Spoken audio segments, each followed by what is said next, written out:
अंधेरा होते ही नीलकुठी में बूढ़े जमींदार के घर की दीवारें बोलने लगती हैं। गांव वाले दिन में उस घर की परछाई पर भी पैर नहीं रखते, लेकिन गरीबी की वजह से रतन को वहां काम करना पड़ता है।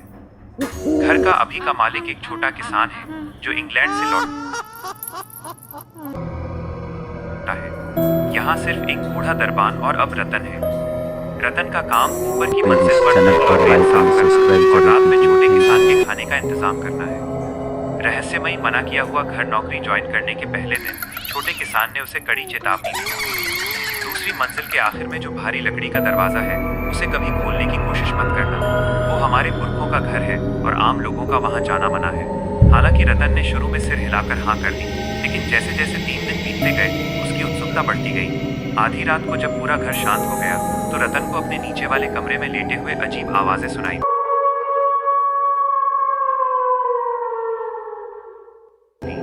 ऐसा लगा कि कोई ऊपर भारी चप्पल पहनकर घूम रहा है। कभी कभी हंसी की कड़कती आवाज आती थी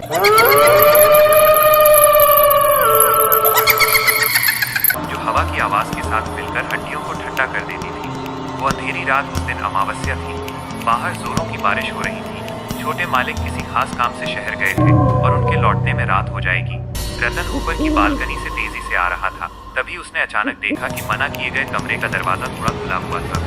उसकी छाती फूल गई। ऐसा लगा जैसे अंदर से एक हल्की खुशबू आ रही हो, पुराने परफ्यूम की महक। रतन पैर पटकते हुए दरवाजे के पास खड़ा हो गया। जैसे ही उसने धीरे से धक्का दिया, दरवाजा चरमराने की आवाज के साथ खुल गया। आईने की दूसरी तरफ क्या था? कमरे का अंदर का हिस्सा अजीब तरह से सजा हुआ था। फानूस से कोई रोशनी नहीं आ रही थी, फिर भी कमरा हल्की नीली रोशनी से भरा हुआ लग रहा था। कमरे के बीच में सागौन की लकड़ी का एक बहुत बड़ा सोफा था और उसके सामने एक बड़ा आईना था।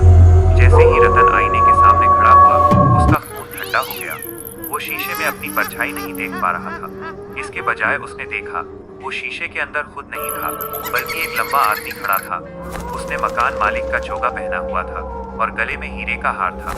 उस आदमी का कोई चेहरा नहीं था, बस अंधेरे का एक भयानक छेद था। अचानक परछाई शीशे से बाहर निकली और रतन का गला पकड़ लिया। रतन चीखना चाहता था, लेकिन उसके गले से कोई आवाज नहीं निकली।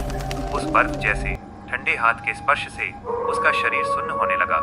आखिर में नतीजा अगली सुबह छोटा मालिक लौटा और उसने रतन को मना किए गए कमरे के फर्श पर गहरी नींद में सोते हुए पाया, लेकिन उसके बाल रात भर में सफेद हो गए थे। रतन फिर कभी बोल नहीं सका। वो बस खाली आंखों से देखता रहा और कभी कभी हवा में हाथ उठाता जैसे किसी को रोकने की कोशिश कर रहा हो। गांव के बूढ़े लोग कहते हैं कि उस घर का बूढ़ा मकान मालिक अभी भी अपने कामगार को ढूंढ रहा है, जो हमेशा के लिए उसके घर की धूल झाड़ेगा। चेतावनी, मकान मालिक के घर की शांति का मतलब शांति नहीं, कभी कभी ये तूफान होता है।